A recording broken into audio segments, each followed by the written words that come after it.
Hey BookTube, welcome to my literary corner. It is time for a reading update. It is the first day of November, so Nonfiction November officially starts today, and yesterday Victober officially ended.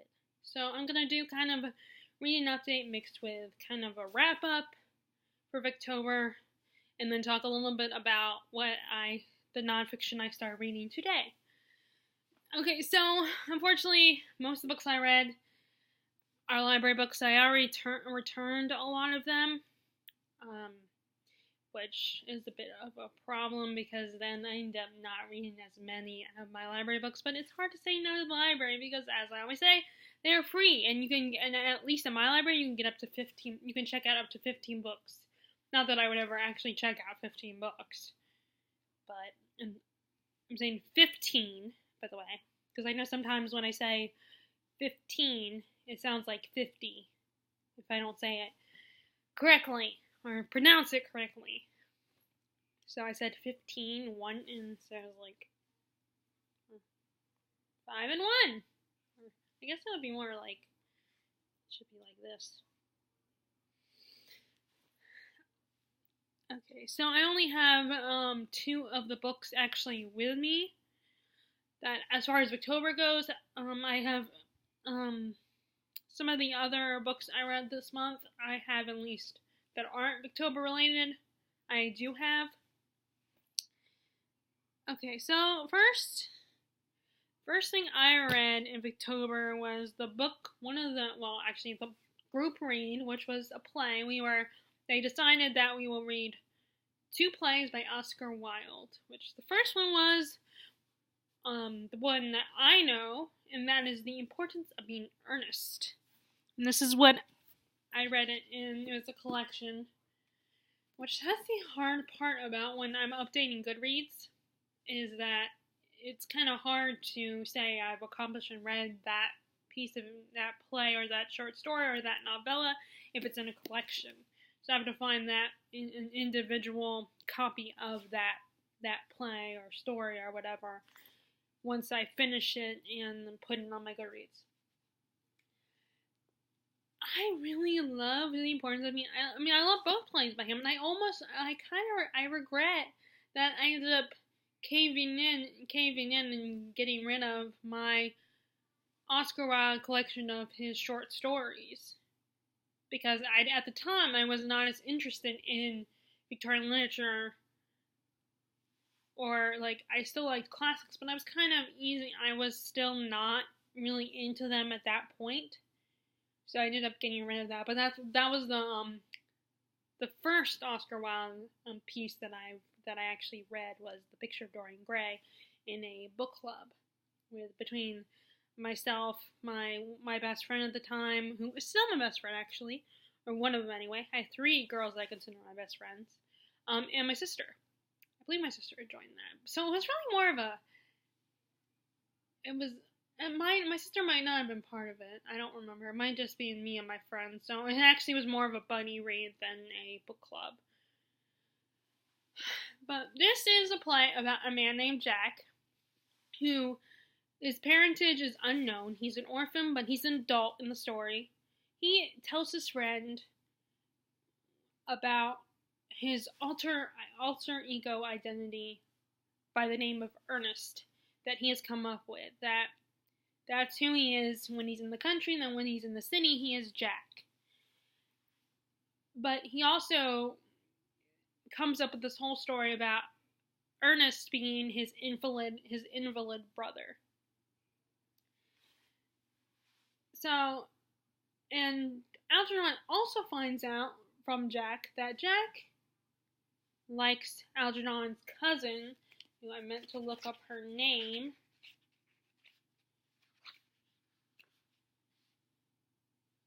Nope, that's not the play. I meant to look up her name because I cannot remember.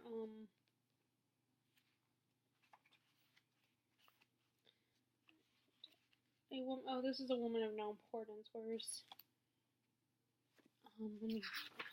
I don't know why I'm not going to the table of contents. It's the last one. That's right. So 247.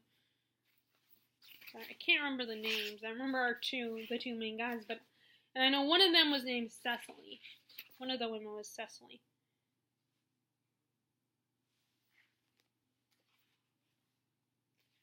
Lady Bracknell is the aunt. Cecily, and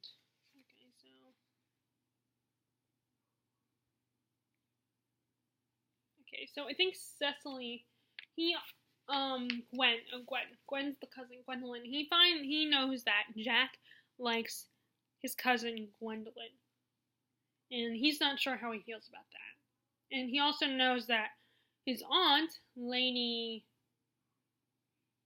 I just saw her name, Lady Gwendolyn's cousin, Lady, I just saw her name. Let me just go back to the beginning. Lady.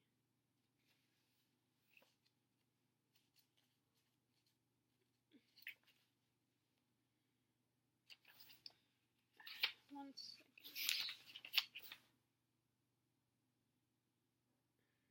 Lady Bracknell. Okay, Lady Bracknell. His Gwendolyn's aunt also does not. Gwendolyn's mom also does not approve of Jack.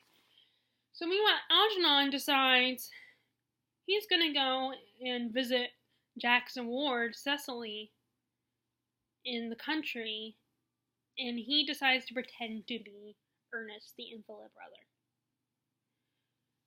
And that's basically the premise.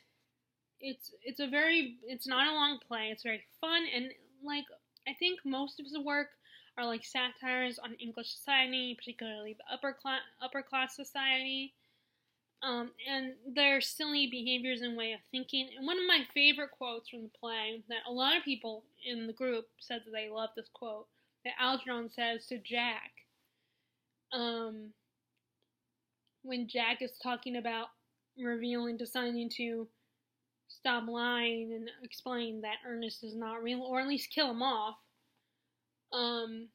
This is Algernon says, "The truth is rarely pure and simple, and never simple. Modern life would be very tedious if it were either, and modern literature a complete impossibility." And I think as a reader, that's like an awesome quote, and that's also like a lot of people in the group would probably also agree because they're all readers as well, obviously. So the play is also really funny, and one of my favorite aspects is the fact that when both Jack and Algernon, decide to reveal that Ernest is a lie, the Ernest identity is a lie, they find out from both Cecily and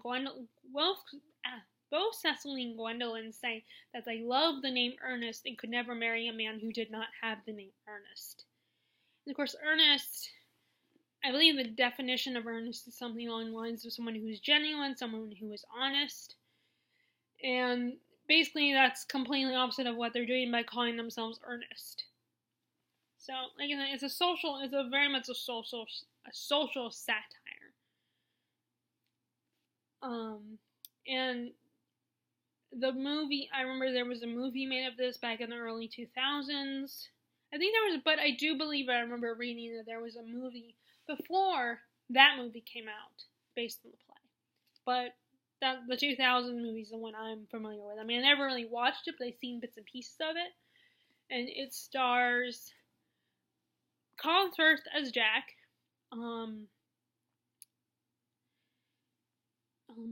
Rupert Everett is Algernon. Judi Dench is Lainey, is Gwendolyn's mother. Lainey, I already forgot her name again. Lainey, Gwen's mom. I can't remember her name. And then I believe Cecily is played by Reese Witherspoon. And then I do recognize the actress who played Gwendolyn, but I cannot remember her name. But she's one of those actresses that does a lot of those BBC dramas, I believe. She kind of reminds me of Audrey Hepburn in her looks. But I cannot remember her name. I want to say it's Frances something. But I have to look it up. But actually, the funny thing is today, one of one of the other plays in this An Ideal Husband was on HBO today, which I thought was unfortunately kind of right when the movie had just ended and the credits were rolling, the ending credits were rolling. But I know that Rupert Everett is in that one as well, and then Jeremy Northam I think is the other male lead. I don't know what the play exactly is about, though. I haven't read that one, but I do want to read that one soon at some point. But I really loved the play. It was so fun. It was a quick read. And I like satires and parodies. They're some of my favorite comedic stories. I mean, I definitely prefer those over those silly, like, what I call dumb humor. Like, Dumb and Dumber, for instance, that silly humor that a lot of people anyone could get. And that sometimes feels a little too, like, not very, like, too easy. It's just, like, ridiculous almost, and not in an intelligent kind of way. Of course, that's just my opinion. That's just how I feel about it. And like I said, I'm just bringing that up because these are satire shows. And then I may as well, since I am holding this, I may as well talk about the other group read, which is A Woman of No Importance. Now, that one was a little more dramatic and not as light and silly. But it still had humor in it. It still had Oscar Wilde's humor, his touch of, hilarity. And in that one is about, well, first the play starts with this American woman is visiting England, and she's staying with this rich woman, and it's, she's there showing her England and kind of putting her out there. I can't, there's a term for it when you show someone to society, and you present them to society, and I think that's what they were doing.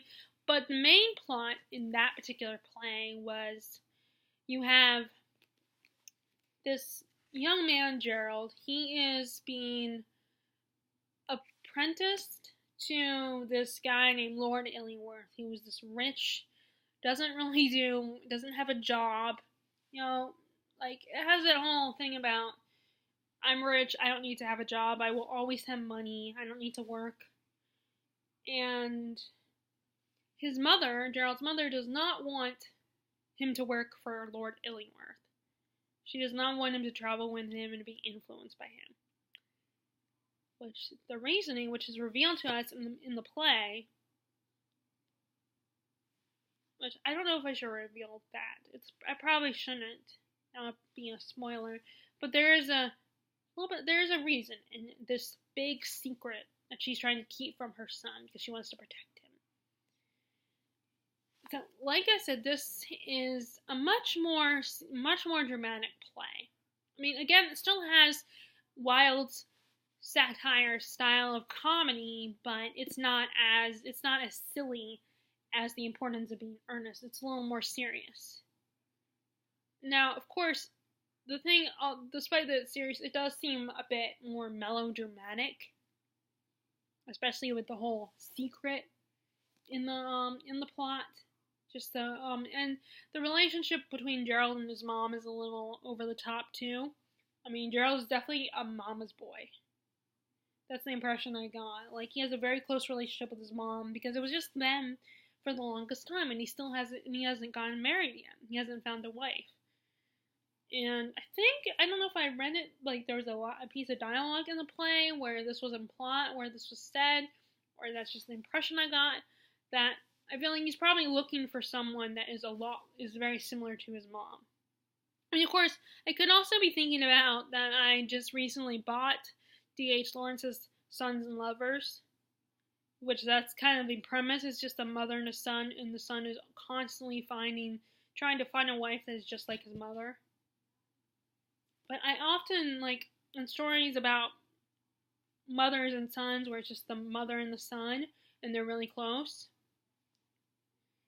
it seems like they always, in a lot of fiction, they do that kind of scenario where the son if he has a really good relationship with his mother, he's looking for someone that is like his mother.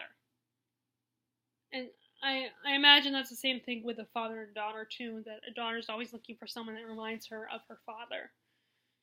And I mean that's is actually a psychological phenomenon that I don't know who came up with that, but I do think it's true. I think a lot of times you do fall for someone who reminds you of your parent of the opposite sex, unless, like I said, unless you're gay, of course. Then it will be the same sex. But anyway, I do think that's true. I think a lot of times you do fall for. Well, this one now. Okay, now back to the play. So when this, I am a little confused because it does not start with, because I thought the whole plot with Hester, the American girl, was going to be the main plot point, but that was just in the beginning. I mean, she is part of the story and she is a main character, but she's not. It's more about the mother and the son and their connection to Lord, and her, how she doesn't like Lord Illingworth influencing her son. It's more about that than. But Hester does play a part because Gerald and Hester have feelings for each other. But Gerald wants to make something of himself, wants to have, wants to have a good reputation, wants to be wealthy and all that. So, like I said, this one is more melodramatic, but still good. It's still a great play. And his plays do not, so far, his plays don't seem to take that long to read. Okay, so that was that. So, okay, so I also read, so some out of the ones that well, let me go ahead and talk about this one, and then I will also show you. Now, this is one I did not finish, but I'm going to talk about it because I did read quite a bit of it this month. Great Expectations by Charles Dickens. And so far, now it's been a long time since I read A Tale of Two Cities. I need to reread that. So I don't, but I really, this has become one of my, I'm not done with it, but it has, basically it's become one of my favorites so far, as much as I remember, which is a lot. And in this one, you have our main character, Pip, who he's an orphan, his parents are dead, he lives with his sister and her husband, who is a blacksmith, and he does not have a good relationship with his sister. His sister is mean, and she's a bit of a witch. She bullies him a lot, she thinks he's ungrateful and worthless, and the only person who's really kind to him is his brother-in-law, Joe. And one day, Pip is approached by a lawyer who says that he has inherited a fortune, or he has great expectations. So all of a sudden, he's swept in the world of the rich and wealthy. But meanwhile, he's also, before he inherited that money, he was taken in by Miss Havisham. Not to live with her, but to kind of teach him more things, like how to be a gentleman and stuff, but not like. And Miss Havisham has a ward, or a niece named Estelle, and Pip is immediately taken by Estelle, but Estelle is a brat and treats him horribly, and she's mean to him, but Miss Havisham encourages him to love her and have a relationship with Estelle. And when Pip inherits this fortune, he assumes that the money, that the gift of fortune is from Miss Havisham. Now, we don't know if that's true, but I'm assuming that's probably not going to be the case. I'm assuming it's not going to be, because whenever I've heard about this book, people have pointed out, have used the word think, that he assumes it's from Miss Havisham. So I'm guessing it's not going to be from her. I could be wrong, maybe it is from her. And actually, I think I already talked about this, that he does find out from someone the reason why Miss Havisham is kind of very cold to males and is willing to fix up Pip with this horrible little girl who's so mean to him and is a bully to him, and persuade him to fall in love with her, is because, it's almost like a ploy of revenge against men. Like, she's taken out all her anger on men, because when she was a little girl, her father, basically she feels like he abandoned her for a new wife and her half-brother, his new wife's son. So now she has this anger towards male and wants to humiliate them and does not like men. And so she's working on Pip and uses Estelle to ruin Pip a little bit, mess with him. And I'm actually at the point where both Pip and Estelle are young men and women now. They're early teens, maybe, and both of them are being, he's now being turned into a gentleman, he has the money, and she's now a young lady, and they're being reunited, but she's still being cold and indifferent, and she's being cold and indifferent to him when they're reunited, and Miss Havisham is basically kind of whispering, is the little bird, whispering in his ear, being like, love her, you should love Estelle, because, and kind of planting these little seeds, and it's actually kind of working on him, and I just, as I'm reading, Pip, you idiot, you deserve better than that. She's horrible, and she's mean to you, and you deserve a girl that's kind to you, and cares about you, and respects you, and it doesn't matter if you look if you look shabby or whatever, if you don't have a lot of money, that she just loves you for you as a person, not for your money.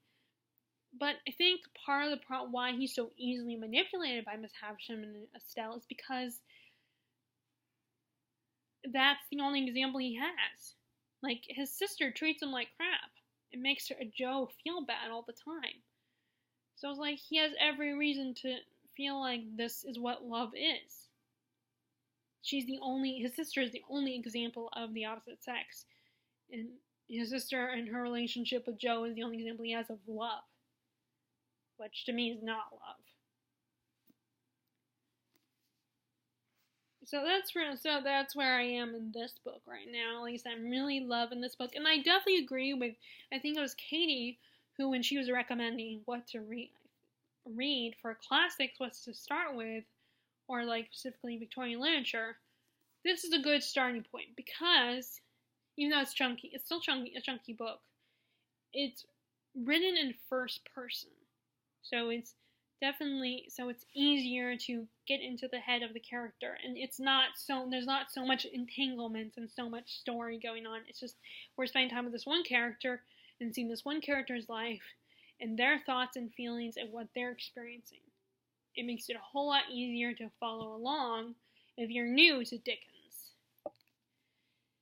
And then, I also agree with her that A Christmas Carol is another good starting point. Even though it's a Christmas novel, it's a Christmas story, it's short. I mean, it's still, it's not in first person, so it's still, it might still be hard, but it's shorter, the plot is a little more simple, and it does kind of focus on one particular plot, which is Scrooge's plot, his story. It's only focused on that.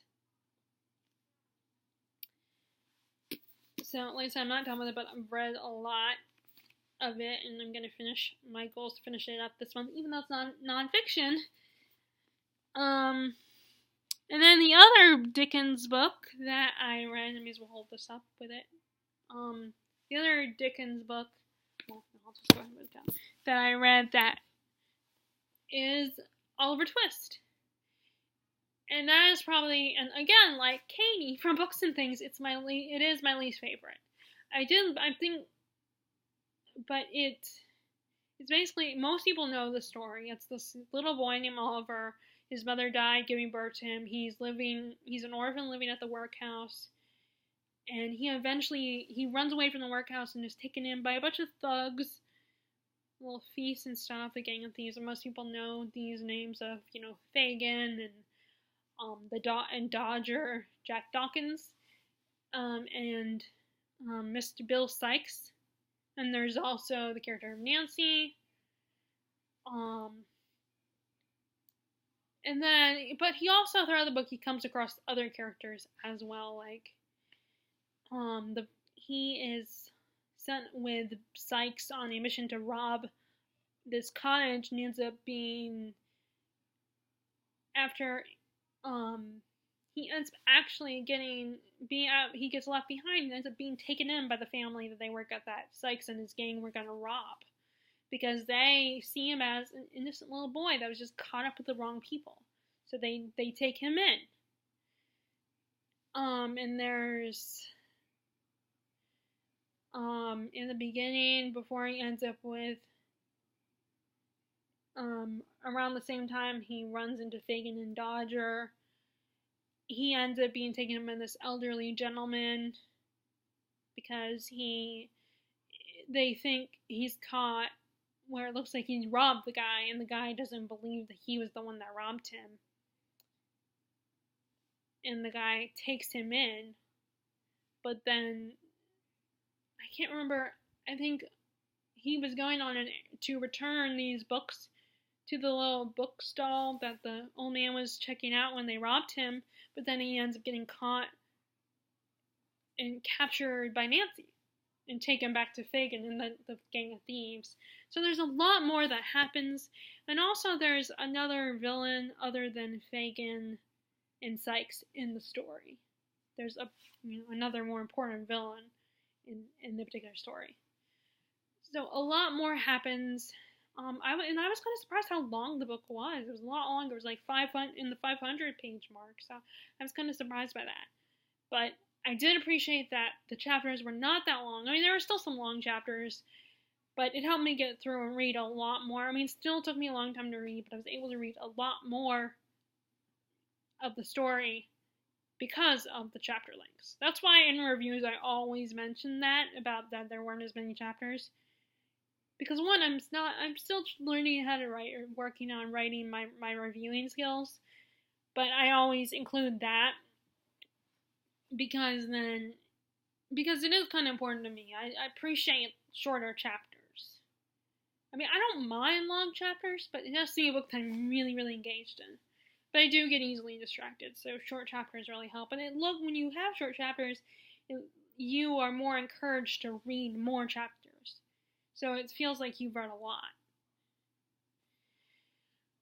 But now, one of my issues with this one was, like, I always said, like, when I've talked about the book this month, I've always said that I prefer Pip over Oliver, because they are very similar in very similar situations. But Oliver is such a little goody-goody. I mean, I felt bad for him, and I wanted good things to happen to him, and I wanted to escape. And I was always thinking, like, why can't you people leave him alone? He didn't do anything to you. Why do you have to corrupt him? Why do you have to hurt him like this? But at the same time, he was so goody-goody. He never did anything. He almost never did anything bad. Or if he did something bad, it was because of someone else was manipulating him or making him look bad. Like with the thieves and stuff.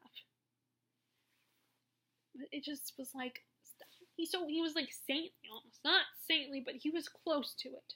While Pip is far from that, Pip, like, he's actually insecure by the whole thing that Estelle makes him point out how shabby he looks. And he is very insecure about that and is ashamed of his family, of Joe, he had a really good relationship with, a very brotherly relationship with Joe. And now he's ashamed of him and questions his life and wants this rich life. So it's like, so he is more flawed than Oliver. Of course, Oliver is just like a 10-year-old kid or whatever, but still. And sometimes he says things that are offensive and makes other people feel bad. Like he has with his friend Biddy, who took on the role of a tutor for him. He kind of made her feel bad. Made her feel like he was like wanting to give Joe money. And she was like, did it occur to you that Joe is proud and he doesn't want money from you? So they kind of get into a little bit of a little fight before he leaves and, goes to live his new life. But anyway, so I also I liked Nancy. Nancy was one of my favorite characters in the story. She was still a bit of an archetype character, but I mean, this is Dickens' work, so it's a little older, and he writes a lot of those archetype characters. But like the prostitute with a heart of gold, which I never did finish that bingo thing. I didn't do that bingo. I should call that up and go ahead and do it. See if it will still. But anyway, what was I gonna say? Okay, so yeah, but I do like her character because she wasn't like a female that was looking for a husband that was sweet and goody and like would faint all the time, and she had spunk and spirit, and she was tough, and she also felt guilty about helping Sykes, but she knew, she couldn't. It was hard for her to get out of the situation because she was scared, and so she wasn't perfect. She was a little more complex than like the other female character in the story that kind of when he's taken in by that family that was robbed. She's a little more. She kind of reminds me of Melanie Wilkes from Gone with the Wind, but and then I did not realize how sleazy Fagin was as a character. I thought because I'm so used to the Oliver and Company cartoon which is loosely based on the Oliver Twist novel.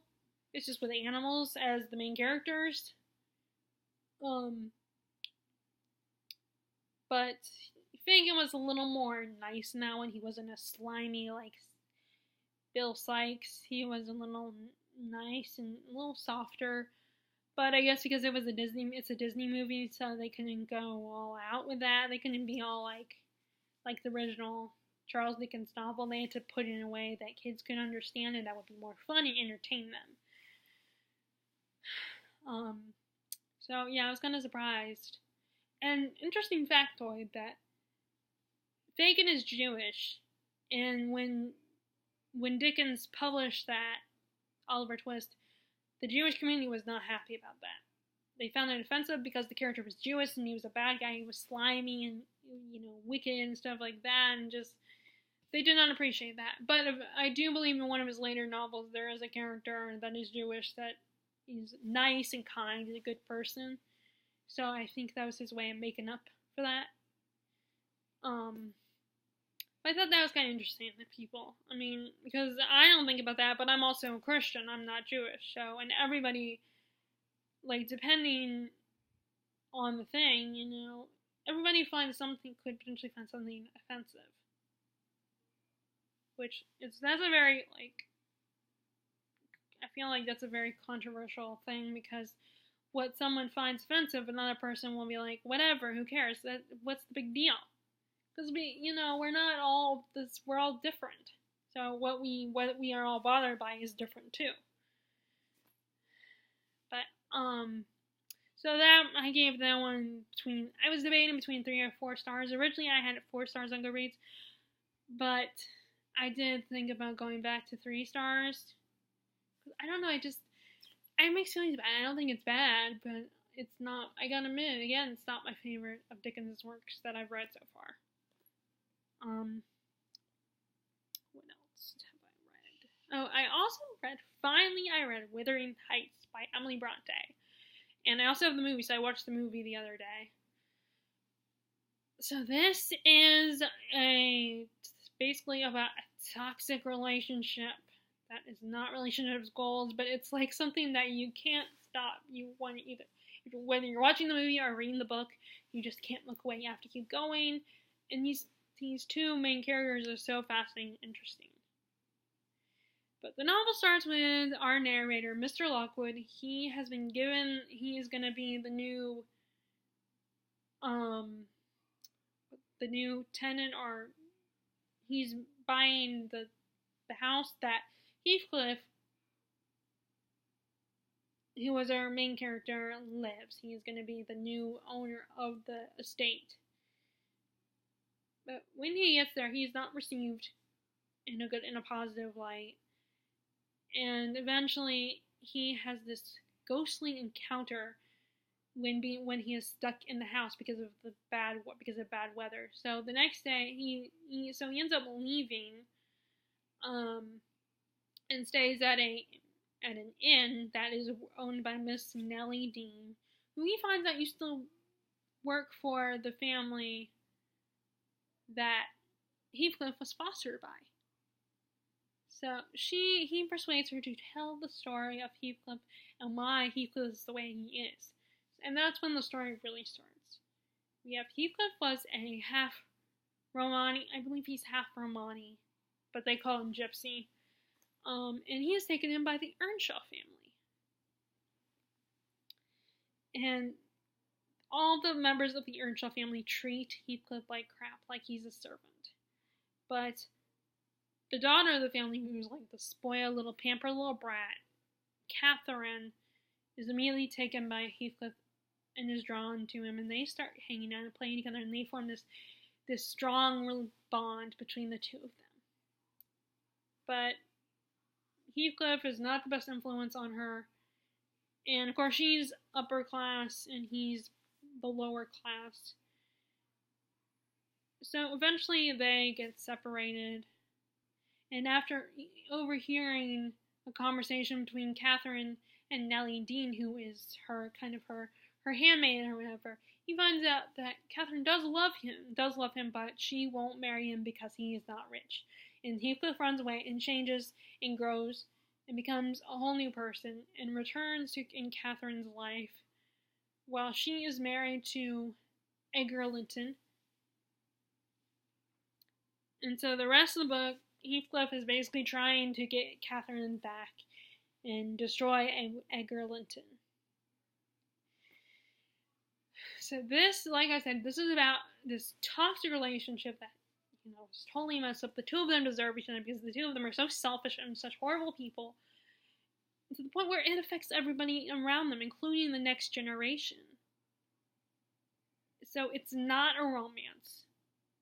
I mean, I know that Catherine and Heathcliff do love each other in their own way, but it is not a romance. I have heard that a lot of times the problem is people assume that it is a romance, and it is far from that. It is not a romance. It's non-relationship goals. It's not a relationship that you should follow. But it's so engaging and so intriguing. You just want to keep going, want to keep reading it.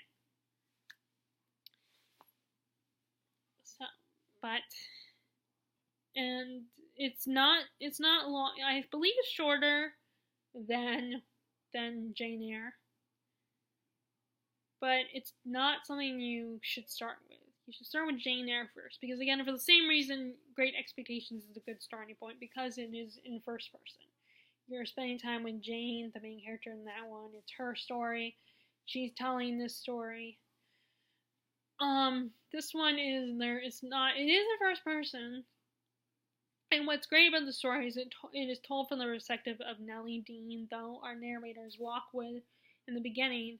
Nellie Dean is narrating the story, so it's still kind of in first person. And it also, in having a Nellie Dean's perspective, really, I feel like really helps the story. Because then she sees all points of view. She's not biased. She sees everything.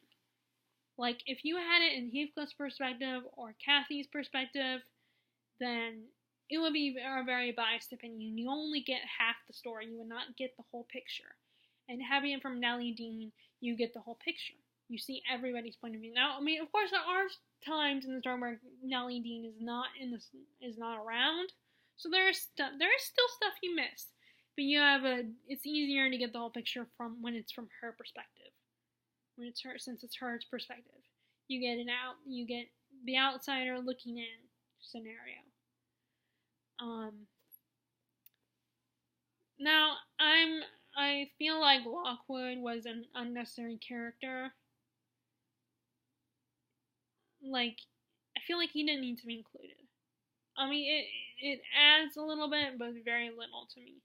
Like, I think you could, but the only thing it adds is that it's a way for Nellie to tell the story. It's someone to tell the story to. instead of like with going by the way it's written. It's like the best way for her. It's a stranger from the outside getting this story, and you're getting a stranger's perspective. So I guess, yeah, they are important because, I mean, unless Bronte told it a different way, like you got it from the beginning of the end, or maybe this character was remembering or something, which in a way she is. But in having Mr. Lockwood in the story is allowing her to tell the story to someone, to remember to someone. But I mean, I had no strong feelings about the character. I mean, I didn't hate them, but I didn't love them either. But now the rest of the characters I didn't have strong feelings for. I either hated them or I pitied them. There were a lot of characters I pitied, and some of them I just wanted to smack.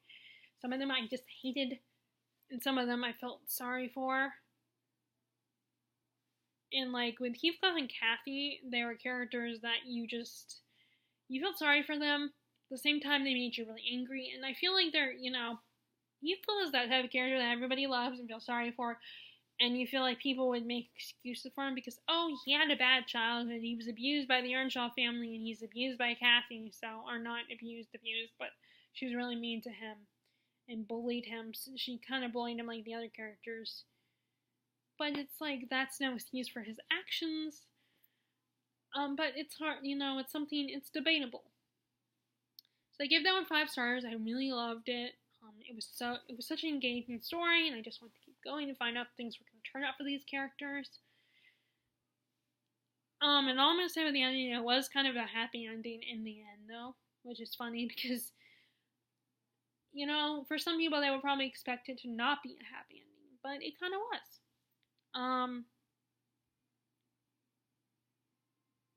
Let's see, what else?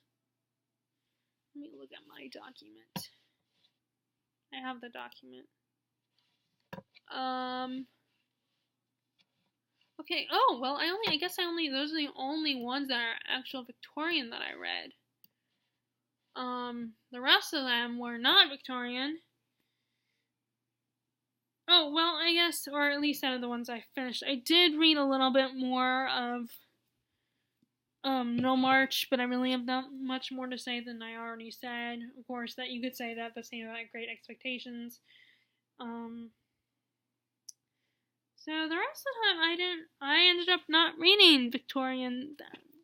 I ended up buying this, which you guys have already seen. I ended up reading this, and if you watch, I did post a video where I read Sleepy Hollow to you guys, if you guys like that video. I mean, I really hope you guys liked it, because, I know it wasn't the most exciting. I was just reading, but we all are book lovers, so hopefully you did like it and weren't bored by it. But I thought it was something fun to do that was Halloween-esque.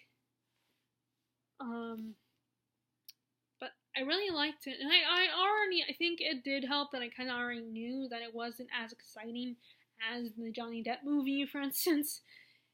And I've never seen the cartoon, so I don't know how accurate the cartoon is. And I did know,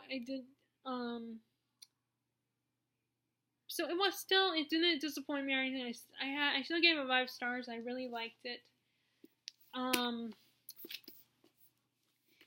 And I'm guessing most people already know what this is about. Like, this school teacher shows up in the town of Sleepy Hollow, and he finds out from the townsfolk about this mysterious ghost, the Headless Horseman, who is supposedly a Hessian who lost his head on the battlefield.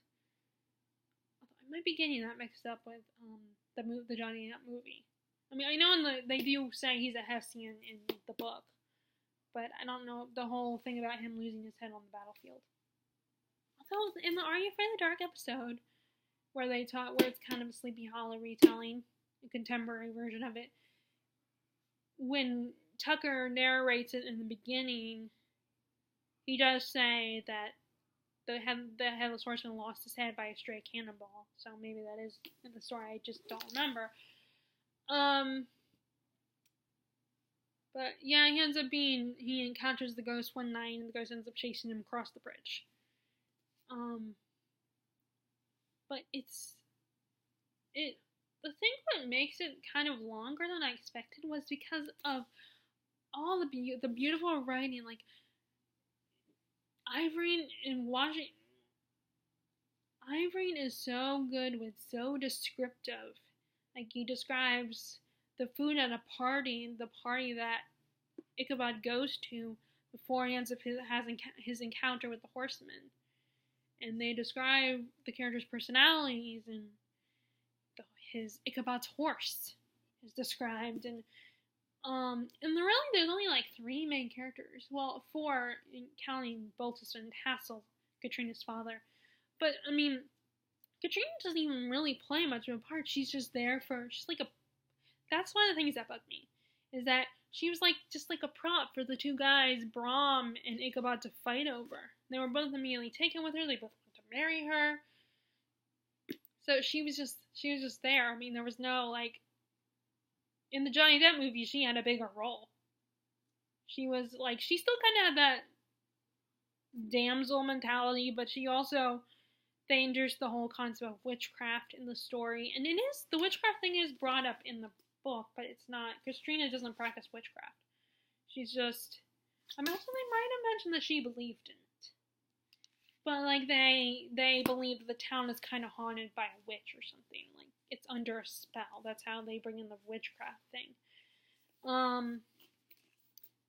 But she just like they mention that Ichabod wants to marry her, and then they don't even have a proposal scene. Like he talked to her at the party, but then it's like because our narrator wasn't there when they were having that conversation show, and not everybody in the village was around them, so no one heard.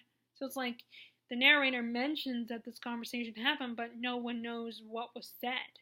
And some people believe that what happens to Ichabod is partly to do with that, or like he somehow to do with it or something.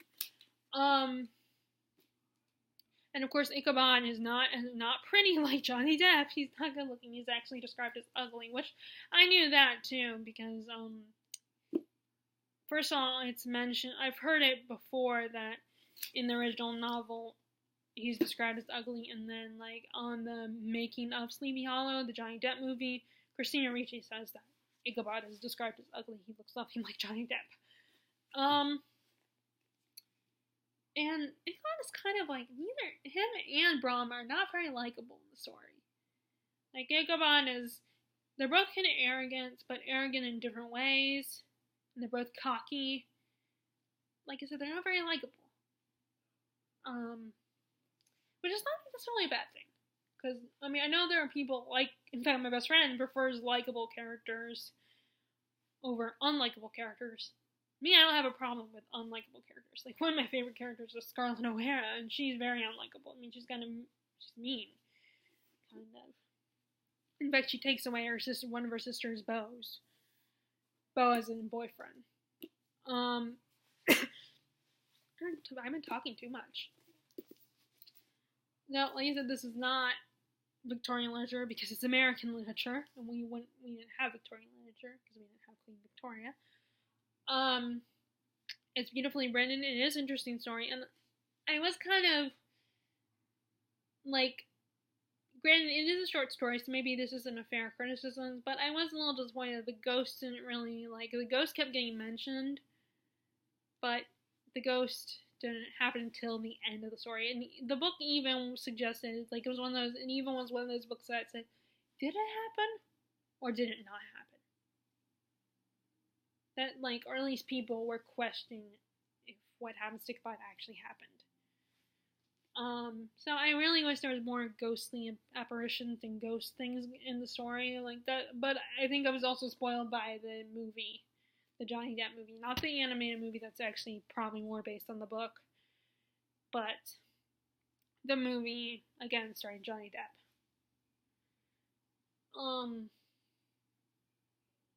And like I said, a lot of characters playing it. The movie is very different. That movie is very different. Like, Katrina plays a bigger role. And Brahm is a little less cartoonish in the live action, which I mean is live action, so of course he is. Although he does kind of have that brutishness and temper, and I think he's like that in the book. I still liked it. Like I said, I still gave it either 4 or 5 stars. Oh, I gave it 4 stars. Like I said, I still enjoyed it, and I think it helped that I kind of already knew certain things about it already. I love this edition too. I like these. These are, like I said, these are 747, I want to say, or 745 or something. So it wasn't that much. It was between this one and Dr. Jekyll, Mr. Hyde, and Robert Louis Stevens' other books. So I chose this one because I was the most familiar with it. Although I'm familiar with Dr. Jekyll, Mr. Hyde, but and they both start with The Legend of. But I'm gonna read some more of Washington Irving's, like the Rip Van Winkle is one that I've heard about, and it's in this collection. I mean, I think this is all of Washington Irving's work. And then the other, I ended up bringing Rebecca with me again yesterday.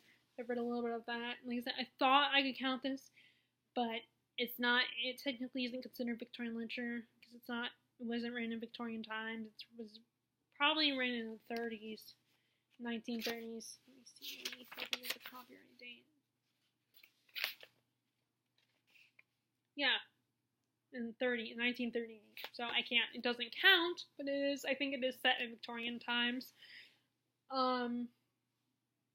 So far, the last I read of it, we have our narrator has been spending time with Maxim, and while Miss Van Hopper was ill, and she's such a good time, but she's so very insecure about it. It drives me crazy. It's like, she thinks so low of herself. And when the next Miss Hopper, their little vacation is over, and she's really mad about that because she likes spending time with Maxim and is starting to fall in love with him.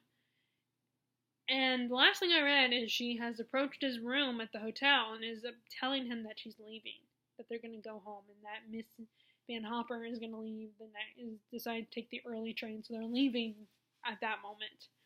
And she's really distraught about it because she really, like I said, she's fallen in love with this guy and she doesn't want to leave him.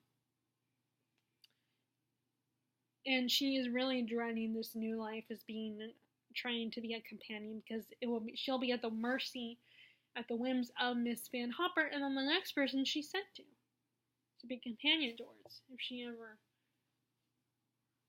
So, I read this in my break, so I only had 15 minutes, so I didn't get to read a lot of it in the next chapter. Okay, so next is, the other non-Victorian I read.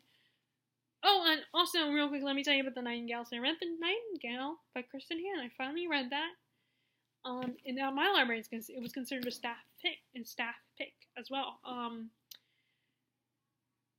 It's a World War II novel. Most people probably know what it's about, like 2 sisters in their life during World War II and their experiences. One sister, the oldest, Vianne, is doing her best to protect her daughter and doing what she can to keep quiet and to do what she can to make sure her daughter is warm and gets food and is well taken, and she unfortunately has to play host to these German officers, or as they call it, billet.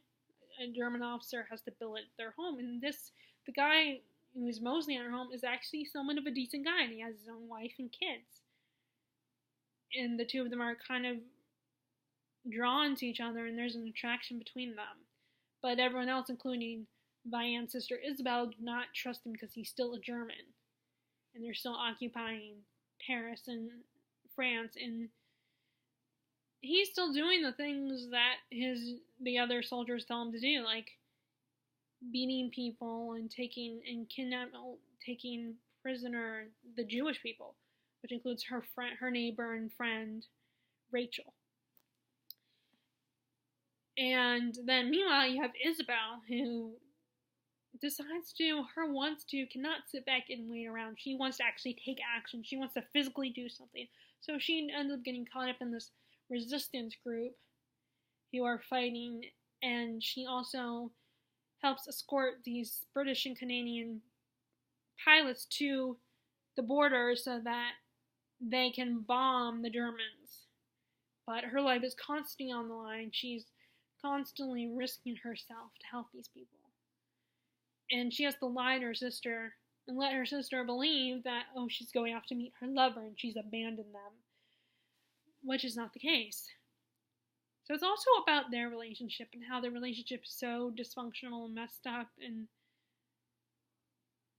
how they do not have a good sisterly bond. They barely have a bond between each other, and they think very badly of each other. And on top of that, they don't have the best relationship with their father, because their father he survived World War I, but he has been experiencing PTSD. And he's kind of abandoned his family mentally, and can't be a father to his daughters. This was such a hard read, not because it was a bad book, because of the subject, and because of what it was about. It's about World War II, and so a lot of horrible things happen to these innocent people. We never did anything to the Germans. The Germans just believe, Hitler just believes his way of life is better. And he has become very power hungry, and he's abusing these people, and is afraid of the Jews and wants to control them and get rid of them, and then eventually exterminate them. So it's a scary situation, and none of us can really even imagine what it was like living in that time period where they barely had food and shelter, and people's lives were constantly in danger, whether you were doing something, participating in the actual war, or if you were just waiting around and trying to stay quiet, just hoping you will not get in trouble and not get arrested or killed or get someone else killed. And on top of that, you have this relationship with this family that does not have a good relationship with each other. It's such a tragic story, and it's definitely one of those novels like that subject matter. I feel like I can only read, like, I have to need space in between the World War II books I read, because I do like historical and I like World War II. Although this one, funnily enough, I got more emotional with this one than some of the others, because I've read other World War II books, or at least I've read Sarah's Key, and of course I read Anne Frank's Diary. But when I read that one, I was still kind of preteen at the time, so it didn't mean as much to me. And then I read Night, but I read that for school, so reading it for school kind of ruined it for me. And I read The Book Thief, and for some reason that one, I don't have an excuse for that one. I just didn't get as emotional about that one. At least not that I remember. I mean, I wish I hadn't got rid of it. But, there was this, we were moving, so there was this pressure to get rid of books, because I didn't want to have to have so many books to take back with me to our new house. Which, if something happens to my parents and I end up moving to Virginia, because that's what I said, I want to go to Virginia, I don't know what's going to happen, like, if I still have all these books. I'm going to have to get rid of some of them. But anyway, hopefully that will be for a long time from now. But yeah, it's a hard read, but it's a good read. It's beautifully written. Another author who's good at descriptions and really getting lost in this tragic story. And I did cry. I did get a little teary-eyed at one point, and there were actual physical tears that came out of my eyes at one point in the story. And I'm pretty sure I gave that one good 5 stars too. Okay, the last book I'm going to talk about is this one. So I have read Madame Tramesse by Wharton, one of her short novels. I don't know if it's considered a short story or novella. It does have chapters, so I think it's a novella. About it also actually takes place in France. This American guy, Durham, is living in France with his mom and sister, and he ends up runs into his old childhood sweetheart. What is her name? Does it say it? It doesn't say and she married a French aristocrat, but she's trying to divorce him, but she also wants to keep her son. And the two of them want to get married, but her ex-husband won't divorce her. So they decide to get help from her ex-husband's sister, Madame Tremest. But it is not easy to get help from her because, French laws, and she has to, and she's also not only trying to get divorced, but also trying to keep her son too. And eventually, Durham decides to talk to her. That's really all I can say because it is a novella, so it's hard to say a lot about it. Again, another amazing writer. And it's still simple, but it's not as simple as today's writing, but it's a little more simple than Dickens. It's a little easier to read than Dickens. I don't have a lot to say. It was very well written. Like I said, it was a good book. It was a good novella. It was a very interesting story. Interesting characters. Again, that's all I really have to say. I don't have a lot to say about that one. And then I read Ethan Frome from this collection. The second one in this collection. I'm in the middle of summer. The third one in this collection. But Ethan Frome is one I've already read, either in college or high school. I can't remember. And at the time, I didn't like it. I thought it was kind of boring. But now that I'm older and reading it for myself, I've since changed my mind. I really like the story. Again, the writing is beautiful. So this young mail carrier guy has come to this town, has moved to this town, and he has noticed this guy named Ethan Frome, this older gentleman who looks older than he actually is. He looks very sad and lonely, and he's a cripple, I want to say. And so our narrator asks around about this guy, and they hint that Ethan Frome has a pretty sad life, a sad story.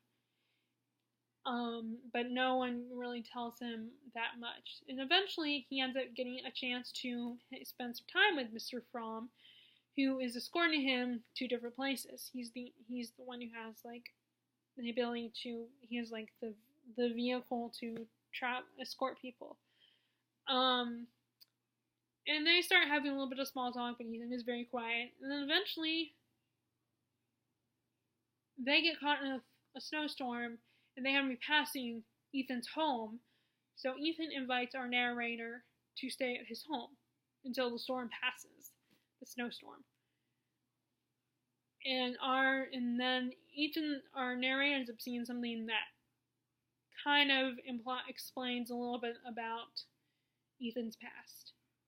And Ethan tells him the story, I think, about his past. And in his past, he's relatively younger. He's in his late 20s. He's married to his older, shrewd wife, Xena. And she is constantly always sick. So it's up to Ethan to take care of the farm, run the mill that they own. And they end up hiring a girl who happens to be, or they have a girl stay with them, Maddie Silver, who is Xena's cousin on the other side of the family. Because she's also Ethan's cousin. Distant, I think. And she is a lot closer to Ethan's age, early 20s. She's young, she's beautiful, she's kind, and Ethan is immediately taken with her and starts to fall for her. So, eventually, Xena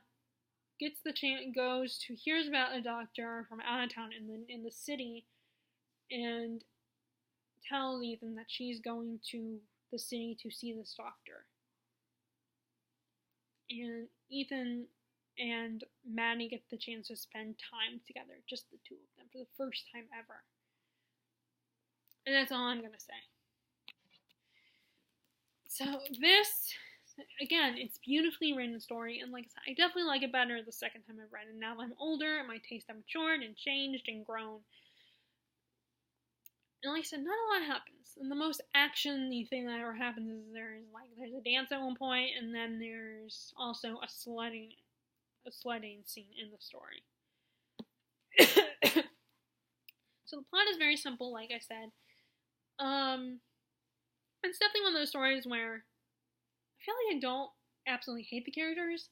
I feel bad for them, but I don't love the characters either.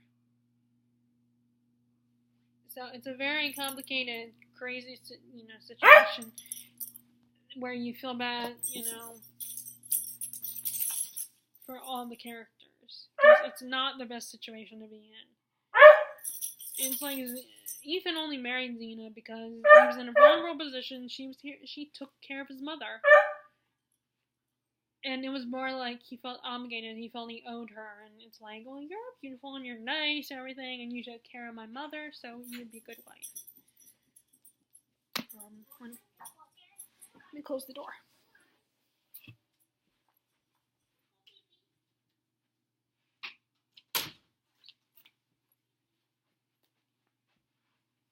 But Xena, even though she's a bit shrewd and can be a little mean, you can kind of understand her reactions to Ethan and her frustration. Granted, at the same time, it's like, you're not doing anything. You're just sitting there being sick all the time. Maybe she is genuinely sick. She can't help it. But it's like, you're giving Ethan a hard time, yet he's the one who's trying to take care of the household while you're laying up in bed. But then you also can't blame her for being a little hurt and upset that he's emotionally cheating on her with this younger girl. And then, of course, like, with Maddie, she's this innocent young woman. She doesn't know any better. She's young and so it's a very bad situation. But I do believe that Xena kind of suspected this. I don't think she was completely oblivious to the fact that her husband was emotionally cheating on her. And it did make me wonder if maybe her sickness was, like, I'm pretty sure that she was a bit of a hypochondriac. And her sickness was just in her head, and that maybe she was only, making it worse than it was because she was trying to get Ethan's attention. But I think I gave it 5 stars. I really liked it. Although I do agree with one reviewer that it's not something you give to teenagers to read in school, because they won't appreciate it and they can't really relate to it. I mean, I can't necessarily relate to it either, but I can relate to it more than a teenager could. I have more potential to relate to it as an adult, or to at least appreciate it. I did start reading Summer, which is the third one. I read and so far that one is basically, all I've read of that one is this young woman named Charity. She lives in a small town. She wants to leave her town. She works at the library. She was taken in by this couple. They adopted her, or they didn't officially adopt her. And she had just encountered this guy at the library.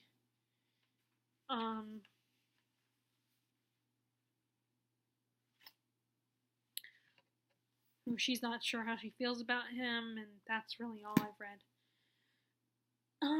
So anyway, before I end this, I started my nonfiction, and I read the first 4 chapters of Broadway, A History of New York City in 13 Miles.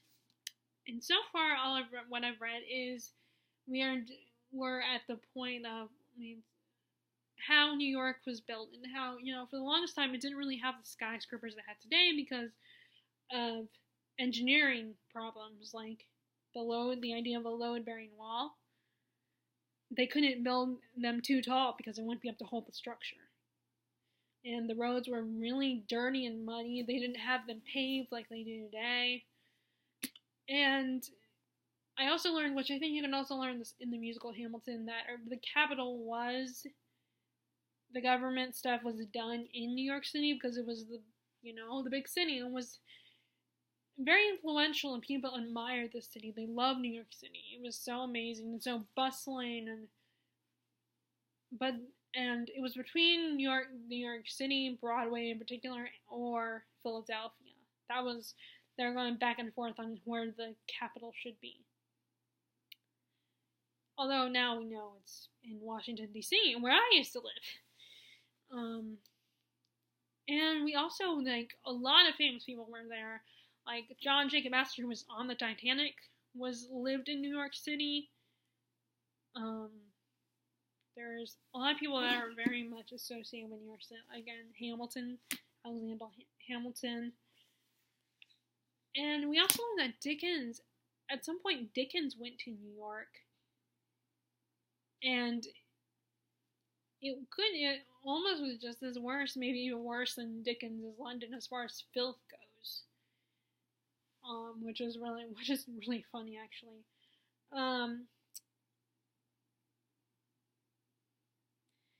And they didn't have, I just read the part about how the sewer system was invented, was created, because they didn't have a sewer system for the longest time. And in the first chapter, they talked about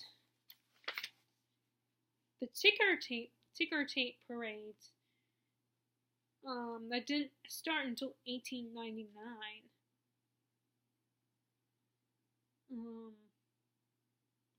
But before those were invented, they did have the whole parades had already been going on at that time.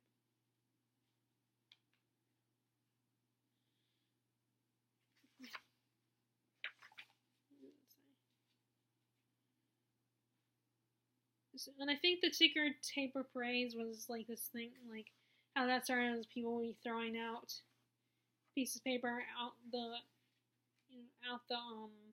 their windows. I mean, and that's how that started.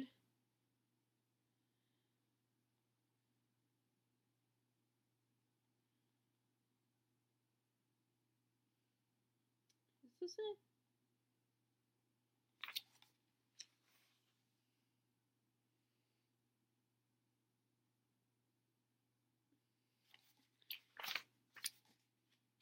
I'm new to nonfiction, so I don't know what stuff do I talk about, and I would not sound as eloquent as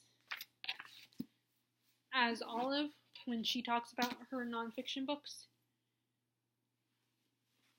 What's nice is that it also has it has like pictures in here and photos, which is I think is really cool. Like, where's that? Sheriff Cyrus W. Field. He was this famous guy. There's maps in here. This is a view of Broadway. Let's see if I can find a map.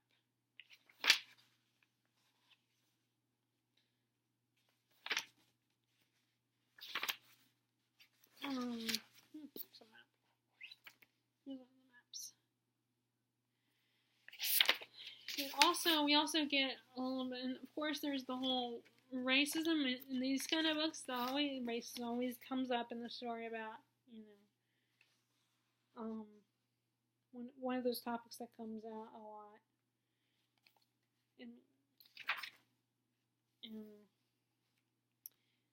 How it became called Broadway, how it was called Broadway, like it didn't start that way.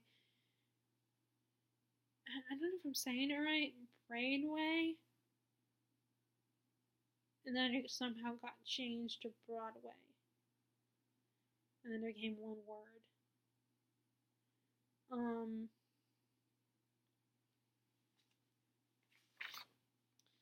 But it is very interesting. It's just hard for me because I don't know what's important and what should I talk about. And like I said, I'm not good at talking about this kind of stuff because I'm not used to reading it. One day, hopefully, I will become a lot better with that. But it's so interesting. Like audiobooks, I hope. And again, one of the 20-minute chapters are very short, so hopefully I will get through it quicker. Because nonfiction is basically stating facts again, so it could potentially be dry to read. So, so that is what's going on with my reading. I'm gonna, like I said, I'm gonna continue with Great Expectations. I have all my library books to read. And I think what I'm gonna do in a little while is also film another video where I share my Victorian literature and what I have collected so far out of that. And then I'm also going to include, I just went to the bookstore today, and there was the sale this month was either buy one book, buy one book, get one free, basically. So you can buy one paperback, you get a third one, you get another one free, or buy one hardback, and you get one free. And then what I'm doing is getting 2 paperbacks and 2 hardbacks. So it was $7 and like something cents. But it's still compared to what I paid at Books A Million for the books I got from Books A Million the other day. It's still cheap, so especially with the hardbacks. So I will talk about those later. But I'm going to go downstairs because I have a cookie waiting for me, although it might be hard now unless my dad saw him and was like, oh, she's not eating, so I'm gonna eat it. If you guys like this video, be sure to give it a thumbs up and click subscribe if you haven't already. I hope you're enjoying your reading, and if you are participating in Nonfiction November, feel free to share in the comments below what you're currently reading for Nonfiction November, or just tell me what you're currently reading. Would love to know. And I will talk to y'all later. Alright, bye!